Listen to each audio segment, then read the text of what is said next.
ওয়াকাবের দুশ্মনদের বিরুদ্ধে হাত দিয়ে রুখা দরকার আছে না নাই? সামনে দিন আসছে, হাত দিয়ে রোকো। দিন আসছে না সেনে, এই সুযোগ আছে না নাই? ওদের বিরুদ্ধে ভোট দাও। কেন দিচ্ছ ভাই? এতদিন দিলে ওদের পক্ষে, আজকে বিরুদ্ধে কেন? না, ওরা আমার কোরআনের বিরুদ্ধে বলেছে, তাই আর নয়, ওদের বিরোধী আমরা। সুযোগ আছে না নাই? তাহলে হাত দিয়ে রোখো, প্রথম স্তরের ঈমান। যদি হাত দিয়ে রুখতে না পারো, মুখ দিয়ে প্রতিবাদ করো। যাদের হয়তো নাম ডিলিট হয়ে গেছে, এখন তার হাত দিয়ে রুখতে পারবে না, কমসে কম মুখ দিয়ে প্রতিবাদ বাড়ি বাড়ি বোঝানো দরকার আছে না নাই? যে নামটা আমার শুধু মুদিবাদ দেয়নি, দিদি সাথ দিয়েছে, 250 কোটি টাকা খরচ করেছে, 90,000 অফিসার দিয়েছে। যদি নির্বাচন কমিশনারের হাতে থাকতো, আন্দোলন করে নির্বাচন কমিশনার ঘেরাও করলে ভোট করতে পারতো না। তাই টেনে নিয়ে যে বিচারপতির হাতে রাজ্য সরকার তুলে দিয়েছে, যে তুমি ওই দিকে যা পারো করো, এই দিকে চালু করে দাও। আচ্ছা, নামগুলো কেন কেটে বাদ দেওয়া হলো? যাতে করে 20, 25, 30 হাজার করে মুসলমান ভোট না দিতে পারে, যাতে করে বিজেপি বাংলায় ঢুকতে পারে। এই ঢুকার সুযোগটা রাজ্য সরকার করে দিয়েছে। যদি বলেন কখনো কেউ ছেড়ে দেয়, আরে না চাইলে দিদি আর ভাইপোকে জেলে যেতে হবে, তাই না ছাড়ে ছেড়ে দিতে হচ্ছে। সব তো চলে গেল, এবারে তো এয়ারপোর্টের নামে ঘর বাড়ি সব ভাঙবে, ভেঙে দখল করবে, বড় বড় কোম্পানিকে ঢুকিয়ে সব উচ্ছেদ করে দেবে। সেদিন তো বুলেটের সামনে দাঁড়াতে হবে। এখনো সময় আছে। আল্লাহর দ্বীনের দুশমন যারা, মানবতার দুশমন যারা, কোরআনের দুশমন যারা, তাদের বিরুদ্ধে ভোট দিয়ে তাদেরকে হারানো ইমানি দায়িত্ব আছে না? বিজেপি চাইছে না? চাই না। মনে হয় টিএমসি বাঁচাবে। ও তো বলছে দিল্লি চলে যাও, নিজেদের হাতে পাওয়ার তৈরি করো। শেষ কথা, ইসলামের একটা ফরজ ইবাদত হচ্ছে হজ। কি? হজ। আজকে আমার হজ পর্যন্ত করতে নিষেধ করছে রাজ্য সরকার, যখন যেও না, পরে যাও। কথা বুঝে আসছেন? তাহলে বলো, যে আমার হজ করতে নিষেধ করে, আমি তাকে ভোট দিতে নিষেধ করব না? করব না? খবরদার এই দিদি মোদিকে ভোট দেবেন না। আমার কথাই কারা একমত? হাত তুলে সাক্ষী দেন। কথা দিচ্ছেন তো? হাত না বান। তোর অধিকার কে দিল রে? হ্যাঁ, সারা বাংলা থেকে হয়তো 9,000 কি 10,000 লোক যাবে, একটা বিধানসভায় হয়তো 200-500 করে লোক হবে, তাও নয়। হ্যাঁ, এত নেশা ভোটের। হ্যাঁ, হজ করা ফরজ, কপালে আর জুটবে কি কে জানে, মারা গেলে কি হবে? ভয় দেখাচ্ছে। বাবরি মসজিদের কাগজ ছিল না? ছিল না? মসজিদ পেয়েছেন? তাহলে কাগজ নিয়ে কি করবেন? পাওয়ার নেই বলে ইচ্ছা করে করে নাম কাটছে। যাদের নাম কেটেছে এরা কি সব বাংলাদেশি নাকি? সব ভারতীয়। ইচ্ছা করে কেটে বাদ দিয়ে রেখেছে, ভোটটা দিতে দেবে না। তাই তুমি রুখতে পারছো? কিন্তু তোমার হাতে যদি রাজ পাওয়ার থাকতো, তাহলে তুমি রুখে দিতে পারতে। একটা ছেলে ছিল, সে যতটা পেরেছে রুখেছে। কথা বুঝে আসছে? আর একটা একটা নারী, একটা একটা জান্নাত, এত সম্মান। আজকে আমাদের গাফলতির জন্য, আমাদের ভুল পদক্ষেপের জন্য আমাদের যুব সমাজ 1500 টাকায় বিক্রি হওয়ার জন্য আজ দুপায়ে মানবরূপী পশু, সে বলছে ইসলামে নাকি রেপ করা ভালো কাজ, আর তার বিরুদ্ধে মামলা হয়, আর আমার রাজ্যে তাকে অ্যারেস্ট করা হয় না। আর নিরীহ নিরীহ মুসলিম যুব সমাজকে গেজার কেস দিয়ে, মিথ্যা কেস দিয়ে 5 বছর, 6 বছর, 7 বছর করে জেলে ভরে রাখা হচ্ছে না? হয়নি। এর জন্য দোষী আমি কাউকে দেব না, এর জন্য দোষী আমরা নিজেরা।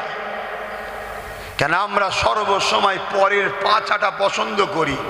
পরের ছেলের পাতে বেশি থাক, আমার ছেলে যেন বেশি না পেয়ে যায়। এই জন্য আজকে এই দুর্দশা। আজকে আমরা গোলাম হয়ে গেছি, ভিক্ষাতে জীবন যাপন করছি, ভাতার উপরে আমাদের নির্ভর চলছে। আমরা নিজেদের পায়ে দাঁড়াবো, নিজেদের অধিকার নেব, ইজ্জতের সঙ্গে ধর্ম করব, ইজ্জতের সঙ্গে নিজের ধর্ম নিজে পালন করব, অন্যের ধর্মের উপরে আঘাত দেব না, এবং নিজের অধিকার নিয়ে মাথা তুলে বাঁচবো। আমার ধর্মের উপরে কেউ আঘাত দেবে, এই অধিকার যেন না থাকে, সেই সমাজ ব্যবস্থা করব। এ স্বপ্ন আমার জাতির আছে। বলুন আছে? আর যদিও বা কেউ জাগাতে চায় তাকে রুকার চেষ্টা। সে কোনো জায়গায় আসলে তার সাথে কে কে মিশছে দেখো তো, ফটো তোলো তো, তার ঘরটা যে ভাঙো, তার নামে কেস দাও, তাকে পেটো, তার কোথায় লুজ পয়েন্ট আছে দেখো টিপে ধরো, টোটো চালায় টোটো আটকে দাও, দোকানটাই তালা মেরে দাও। এসব হচ্ছে নয়।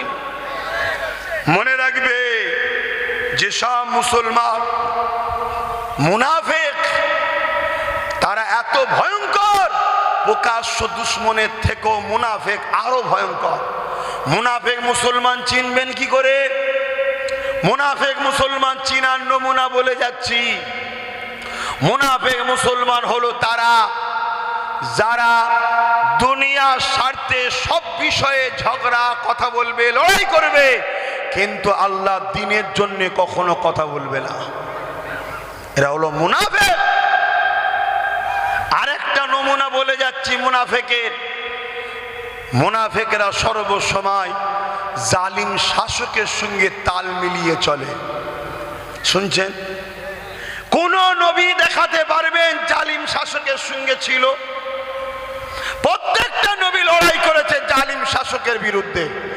মুসা নবী লড়াই করেছে ফেরাউনের মতো জালিম শাসকের বিরুদ্ধে। ইব্রাহিম নবী লড়াই করেছে নমরুদের মতো জালিম শাসকের বিরুদ্ধে। আমার নূর নবী লড়াই করেছে আবু জেহেল, উতবা, সাইবা, উমাইয়া, রোম, পারস্যর মতো জালিম শাসকদের বিরুদ্ধে। আমার হোসাইন পাক লড়াই করেছে জালিম এজিদের বিরুদ্ধে। আমার হিন্দুস্তানের বাদশাহ গরিবে নওয়াজ লড়াই করেছে জালিম শাসকের বিরুদ্ধে। আমার আপনার পীর ও মুর্শিদের পীর হযরতে মুজাদ্দিদ আলপে সানি তিনি লড়াই করেছে হতভাগা জালিম আকবর বাদশার বিরুদ্ধে। আমার তোমার পীর মুজাদ্দিদুজ্জামান দাদা হুজুর লড়াই করেছে জালিম ব্রিটিশদের বিরুদ্ধে। তাহলে আর যদি আমরা ইসলামের অনুসারী হই, মুমিন যদি হই, আল্লাহ রাসূলকে যদি মানি, তাহলে আমরা জুলুমের পক্ষে থাকবো না বিরুদ্ধে থাকবো? জুলুম জালিম শাসকের পক্ষে না বিরুদ্ধে? আমার কথা বুঝছেন? জালিম অত্যাচারী শাসকের সাথ দেবো না বিরোধী করব? তবেই তো তুমি মুমিন। আহা, আর দুঃখের সাথে কি বলবো, এমনও কথা শোনা যাচ্ছে তোমার আমার গাফলতির জন্যে এ যুবক দুনিয়াদারি করতে করতে আল্লাহ ভোলা হয়ে গেলে, রসুল ভোলা হয়ে গেলে। এমনও কথা শোনা যাচ্ছে আজ এই বাংলার জমিনে কোন একজন 4 পাস নেতা, কি পাস? বিজেপির 4 পাস নেতা। বিজেপির নেতাদের ক্যান্ডিডেটদের পড়াশোনা দেখছেন তো, 4 পাস। আর আমার দেশের প্রধানমন্ত্রীর তো সার্টিফিকেটই পাওয়া যাচ্ছে না। 4 পাস, কি পাস? 4 পাস। সে বলছে কোরআনের সূরা তওবার 5 নম্বর আয়াত নাকি হিংসা ছড়াচ্ছে। এই কোরআন তো হিংসা মিটাতে এসেছে। তুই মূর্খ 4 পাস, তুই কি জানিস? তুই কোথা থেকে পেলি রে?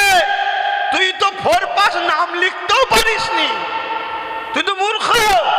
তুই কোরআন পড়বি কি করে? সে বলছে কোরআনের সূরা তওবার 5 নম্বর আয়াতে নাকি হিংসা ছড়াচ্ছে। এটা কোরআনের পক্ষে বললো না বিরোধী করলো? জোরে বলেন। আজকে এই দুশ্মনদের বিরুদ্ধে আমাদের লড়াইয়ের দরকার ছিল না? ছিল না? আমরা এদের বিরুদ্ধে লড়াই করি? বলুন, আমরা লড়াই করি এদেরই দলের মতো আরো যারা আছে তাদের গদি বাঁচাবার জন্য আমরা লড়াই করি। এক ভাই আর এক ভাইয়ের মাথায় বাঁশ মার, খুন কর, ঘর ভাঙ। অথচ এই জালিম বিজেপির নেতার বিরুদ্ধে এই বাংলায় কত মামলা হলো, হাজার হাজার মামলা। আমার ভাই নওশাদ পর্যন্ত মামলা করেছে তার বিরুদ্ধে। রাজ্য সরকারের পুলিশ কি তাকে অ্যারেস্ট করেছে? কেন করেনি? বলুন, করলো না কেন? একদিকে সংবিধানের বিরুদ্ধে, একদিকে একটা সাম্প্রদায়িক কথা, আবার ইসলামের মতো ধর্মের উপরে আঘাত, তার বিরুদ্ধে এত কেস হলো, তারপরেও তাকে মামলা হওয়ার পরেও তাকে অ্যারেস্ট করছে না কেন? এদের সব ভাই বোনের সম্পর্ক আমরা হাঁ করা মুসলমান বুঝি না। শুনছেন তো নাকি? আর কেন কেস করেনি জানেন না? ও তো বলল কোরআনের 5 নম্বর আয়াতে হিংসা ছড়ায়। আর আমার রাজ্য সরকার যিনি ছিলেন মমতা ব্যানার্জি কি বলছে? কোরআন শেষ হয়ে যাবে আমার উন্নতি। জোরে বলেন, আপনারা কি মনে করেন কোরআন শেষ হয়ে যাবে? জোরে বলুন, জোরে বলুন। তাহলে কোরআন শেষ হবে যে বলে সে কোরআনের দুশ্মন না কোরআনের বন্ধু? তা কোরআনের যে দুশ্মন, কোরআন কোনো বই নয়, কোরআন কোনো কিতাব নয়, কোরআন হলো আল্লাহর কথা। যে আল্লাহর কথা মানে আল্লাহর বিরুদ্ধে, যে আল্লাহর বিরুদ্ধে এত বড় কথা বলল তার কোনো শাস্তি হয়েছে? জোরে বলো, কেন হলো না? কেন সে ক্ষমতার আসনে বসে আছে। আচ্ছা বলুন, আমরা আল্লাহর পক্ষে না আল্লাহর দুশ্মনের পক্ষে? তা আল্লাহর পক্ষে যদি হয় তো কোরআন যে শেষ হয়ে যাবে বলে, এবং কোরআনের সূরা তাওবার 5 নম্বর আয়াতে ভুল আছে যে বলে এই কোরআন বিদ্বেষীদের বিরুদ্ধে আমাদের সংগ্রাম লড়াইয়ের দরকার আছে না নাই? তো সেই লড়াই আমরা করব, কিন্তু আমাদের হাতে তো ক্ষমতা নেই। আছে, কিন্তু কমসে কম এর প্রতিবাদের দরকার আছে না নাই? আল্লাহ রসুল বলছেন তোমার ঈমান আছে না নাই বুঝবে কি করে? সময় তো বড় কম, এই হাদিসটা একটু শোনো। তোমার আর ঈমান আছে না নাই বুঝবে কি করে? যে যার ঈমান, আমার ঈমান আছে না নাই আমি বুঝবো কি করে? আপনাদের ঈমান আছে না নাই আপনারা নিজে নিজে বুঝবেন কি করে?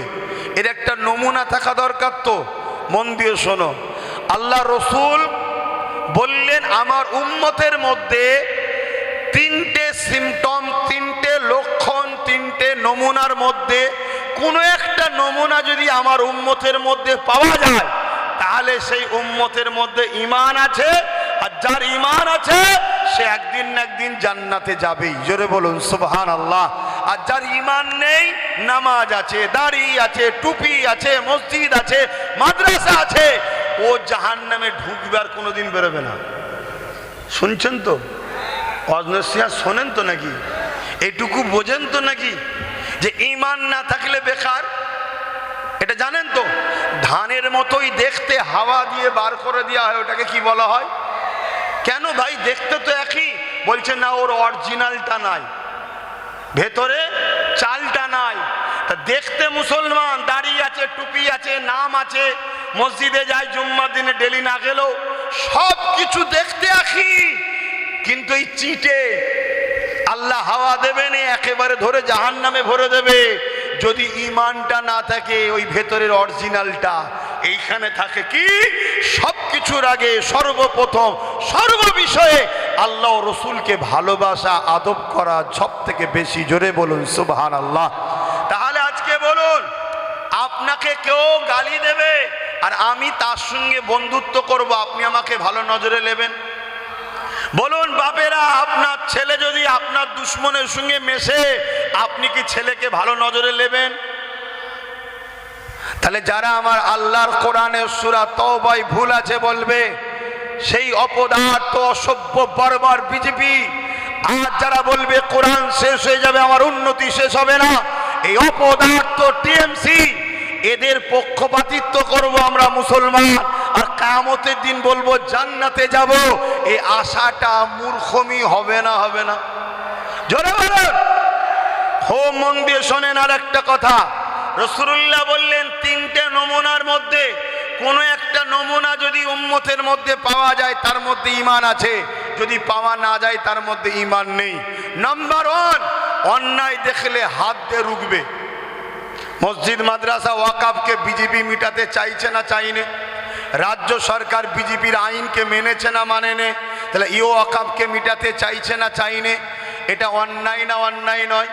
তাহলে আল্লাহ রসুল বললেন অন্যায় দেখলে হাত দিয়ে রুখবে। যে হাত দিয়ে অন্যায়কে রুখবে সেই উম্মতের ঈমান হলো এ ক্যাটাগরি, প্রথম স্তরের ঈমান। এই নমুনা যার মধ্যে আছে তার মধ্যে ঈমান আছেন, তা হাত দিয়ে রুখতে হবে না? হবে না? হ্যাঁ জোরে বলেন। কোরআনের দুশ্মনদের বিরুদ্ধে হাত দিয়ে রুখা দরকার আছে না নাই? ওয়াকাবের দুশ্মনদের বিরুদ্ধে হাত দিয়ে রুখা দরকার আছে না নাই? সামনে দিন আসছে, হাত দিয়ে রোকো। দিন আসছে না সেনে, এই সুযোগ আছে না নাই? ওদের বিরুদ্ধে ভোট দাও। কেন দিচ্ছ ভাই? এতদিন দিলে ওদের পক্ষে, আজকে বিরুদ্ধে কেন? না, ওরা আমার কোরআনের বিরুদ্ধে বলেছে, তাই আর নয়, ওদের বিরোধী আমরা। সুযোগ আছে না নাই? তাহলে হাত দিয়ে রোখো, প্রথম স্তরের ঈমান।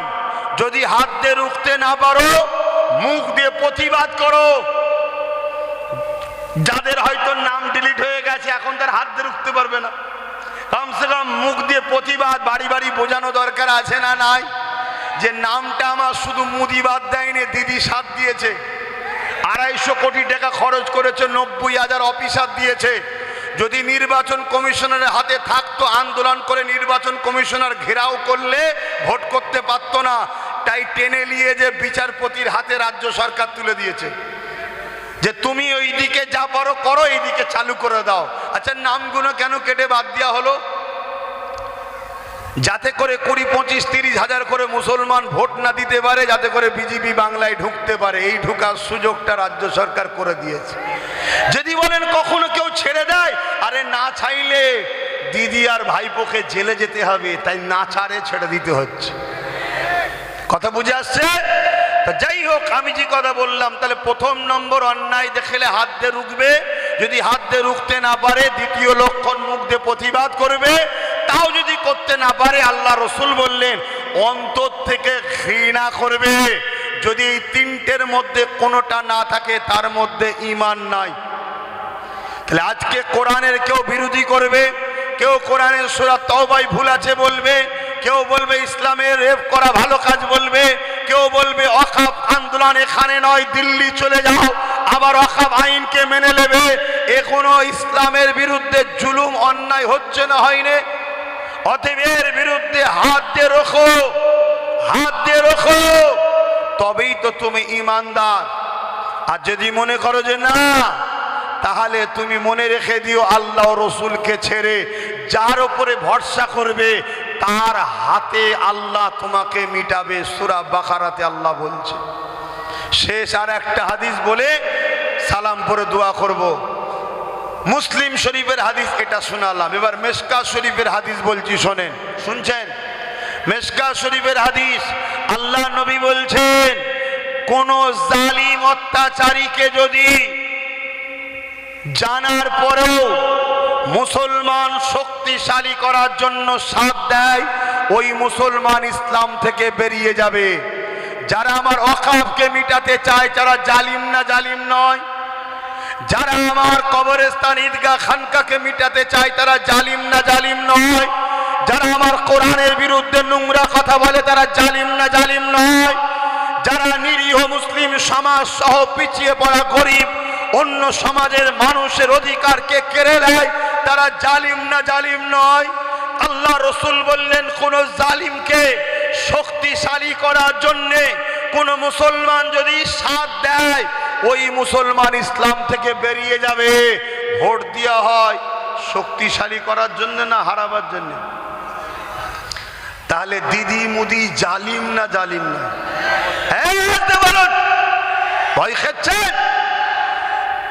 ভয় খেয়ে খেয়ে তো মরে গেলেন, সব তো চলে গেল। এবারে তো এয়ারপোর্টের নামে ঘর বাড়ি সব ভাঙবে, ভেঙে দখল করবে, বড় বড় কোম্পানিকে ঢুকিয়ে সব উচ্ছেদ করে দেবে। সেদিন তো বুলেটের সামনে দাঁড়াতে হবে। এখনো সময় আছে। আল্লাহর দ্বীনের দুশমন যারা, মানবতার দুশমন যারা, কোরআনের দুশমন যারা, তাদের বিরুদ্ধে ভোট দিয়ে তাদেরকে হারানো ঈমানের দায়িত্ব আছে আমাদের।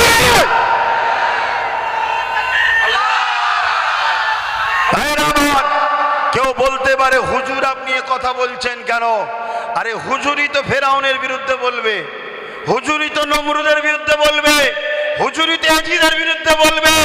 ওদের বিরুদ্ধে বললে সমস্যা হয় না, বলবে ওরা তো মরে গেছে। তো হুজুর মরাদের বিরুদ্ধে যেমন বলে, এ হুজুরের আল্লাহ তাকত দিয়েছে, জেন্ত ফেরাউনের বিরুদ্ধেও বলতে পারে, জেন্ত নমরুদের বিরুদ্ধে আমি বলি। হ্যাঁ, আমি তার আগে ছেড়ে দেবো, আজান দিলেই ছেড়ে দেবো। কথা বুঝছেন তো নাকি? তাহলে বলুন, এই কথা কি আমার বলা ভুল হচ্ছে?